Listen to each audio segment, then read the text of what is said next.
पहला प्रश्न इसमें है कि एक नागरिक के रूप में देश के लोगों के लिए संविधान क्यों महत्वपूर्ण है।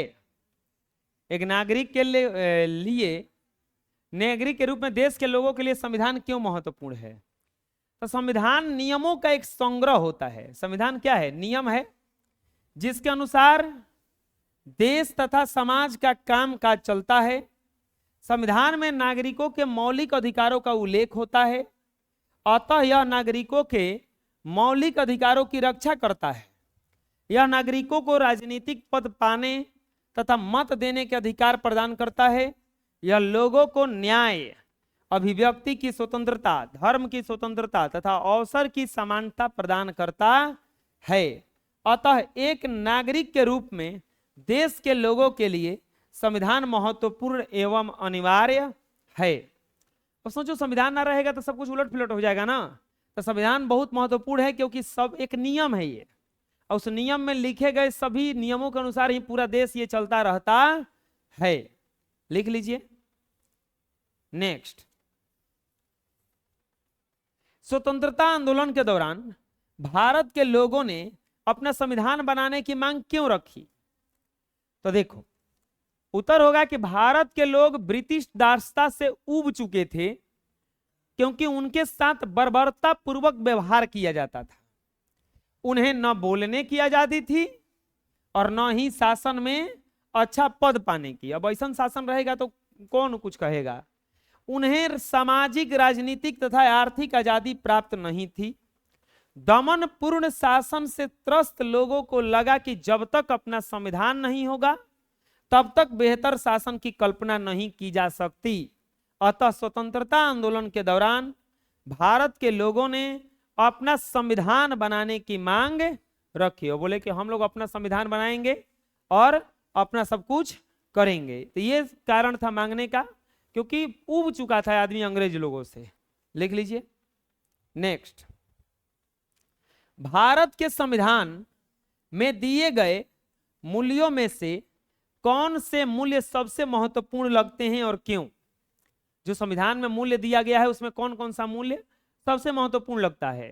तो बहुत सारा महत्वपूर्ण है, जैसे लोकतंत्र।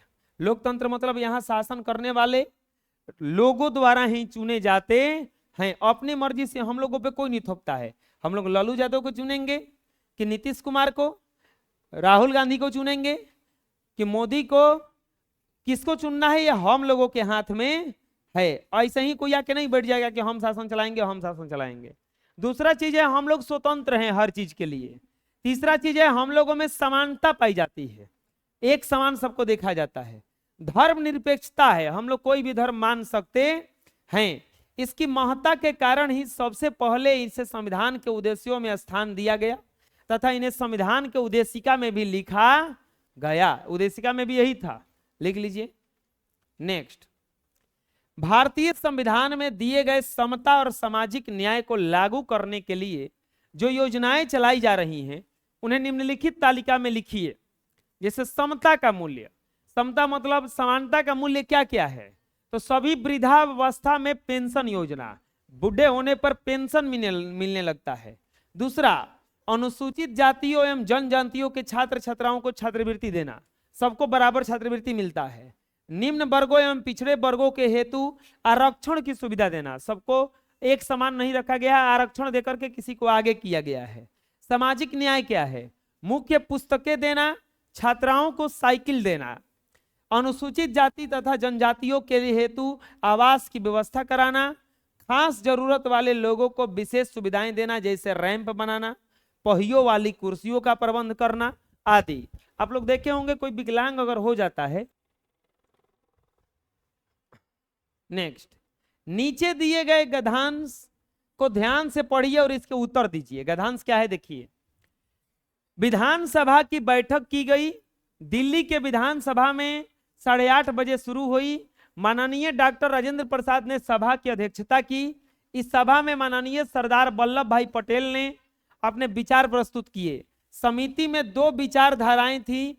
बड़ी तादाद में विख्यात वकील थे जो बहुत बारीकी से हर वाक्य, हर शब्द, यहां तक कि विराग और अल्प विराग की जांच कर रहे थे। ये दोनों विचारधाराएं दो अलग अलग दृष्टिकोणों में के मामलों को देखती थी। एक विचारधारा यह मानती थी कि अधिकारों के इस प्रतिवेदन में जितने अधिक से अधिक संभव हो अधिकार शामिल करने चाहिए जो अदालत में सीधे लागू किए जा सकें। इन अधिकारों को लेकर के कोई भी नागरिक बिना किसी कठिनाई के सीधे अदालत में जा सके और अपने अधिकारों को प्राप्त कर सके। दूसरी विचारधारा का मत था कि मूल अधिकारों को कुछ ऐसी बहुत, लिखिए इतना पहले, अनिवार्य बातों तक सीमित रखा जाना चाहिए जिसे आधारभूत माना जा सके। दोनों विचारधाराओं में काफी बहस हुई और अंत में एक बीच का रास्ता निकल गया जिसे एक अच्छा मार्ग माना गया। दोनों विचारधाराओं के लोगों ने सिर्फ एक देश के मूल अधिकारों का अध्ययन ही नहीं किया बल्कि दुनिया के लगभग हर देश के मूल अधिकारों का अध्ययन किया। वे इस नतीजे पर पहुंचे कि हमें इन अधिकारों का प्रतिवेदन में जहां तक संभव हो उन अधिकारों को शामिल करना चाहिए जिसे उचित माना जा सके। इन बातों पर इस सदन में मतभेद हो सकता है। सदन को हर धारा पर आलोचनात्मक तरीके से विचार करने, विकल्प सुझाने, संशोधित के सुझाव देने और निरस्त करने का अधिकार है। देखो विचार क्या था। संविधान में मूल अधिकारों के समिति के कौन कौन से सदस्य के विचार प्रमुख रूप से उभर रहे थे? तो संविधान में मूल अधिकारों की समिति में पहला विचार था कि लोगों को अधिक से अधिक अधिकार दिए जाएं ताकि वे सीधे अदालत जा सकें और अदालतों पर उनकी सीधी कार्रवाई हो सके। दूसरा विचार यह उभरा था कि लोगों को अत्यंत आवश्यक तक ही सीमित रखा जाए। देखो हम अभी वही समझा रहे थे, मांग रहा है। चलो लिख लो। नेक्स्ट, आप इसमें से किस विचार के पक्षधर हैं और क्यों? तो मैं पहले विचार से सहमत हूं क्योंकि यह विचार लोगों से अधिक अधिकार दिलाने में पक्षधर है तथा अदालती सीधे प्राप्त होगी। यह मान लो कि जो भी है वो पहले विचार से उसको सही लग रहा है। आप अपना विचार लिख सकते हैं कि नहीं दूसरा विचार सही है। नेक्स्ट लिख लीजिए। तीसरा, संविधान सभा किस तरह के निर्णयों पर पहुंचते थे? जबराओ गद्यांश के आधार पर अपने शब्दों में लिखिए। देखो संविधान सभा के सदस्य काफी विचार विमर्श के बाद ही निर्णय पर पहुंचते थे। विचार विमर्श के दौरान मध्य रास्ता निकालते थे, यहां तक कि अल्प विराम तक भी बहस होता था। काफी बहस के बाद ही किसी बिंदु को स्वीकार किया जाता था।